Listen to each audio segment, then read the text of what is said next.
Sur la 2-3, monsieur le maire, s'il vous plaît. Sur la 2-3.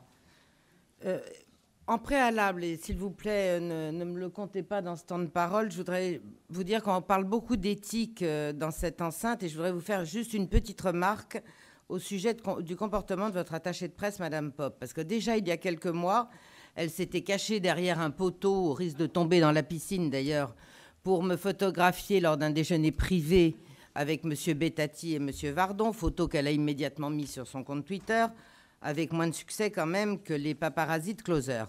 Mais j'aimerais aussi qu'elle s'abstienne, et ça me paraît plus important, comme ce matin, et comme elle le fait régulièrement, de confisquer, afin d'en prendre connaissance, les dossiers que mes collaborateurs remettent aux journalistes ici présents et à la presse, qui ne comportent, je vous le rassure, que la copie de nos interventions. Donc je voudrais, monsieur le maire, que vous lui demandiez de s'en tenir à son rôle d'attaché de presse, qui n'inclut pas la censure de l'opposition. Sur le dossier 2-3, je remercie Madame Beauce des précisions qu'elle nous a transmises ce matin, mais pour autant, elles ne m'ont pas tellement convaincue. Car le rôle des instituts Confucius déployés à travers le monde par la République populaire de Chine dépasse de loin le cadre culturel ou économique qui est évoqué dans l'objet. Ils sont aussi des outils politiques, des outils de soft power, comme on dit, comme en déploient aussi d'autres grandes puissances.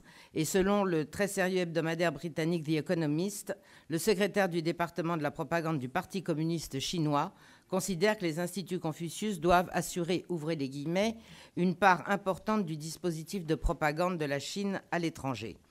Et de son côté, la directrice de l'Institut Confucius de Montréal déclare que, ouvrez les guillemets, les instituts qui misent sur la langue et la culture sont une manière pour la Chine d'exercer un pouvoir doux, donc soft power, une sorte de diplomatie du sourire pour faire valoir sa place sur la scène internationale. Je vais essayer de m'en tenir à 1 minute, donc je vais me dépêcher. Aux USA et au Canada, de nombreux journalistes et d'importantes associations de professeurs et même d'anciens cadres des services de renseignement et de sécurité se sont élevés contre les instituts Confucius dans leur pays.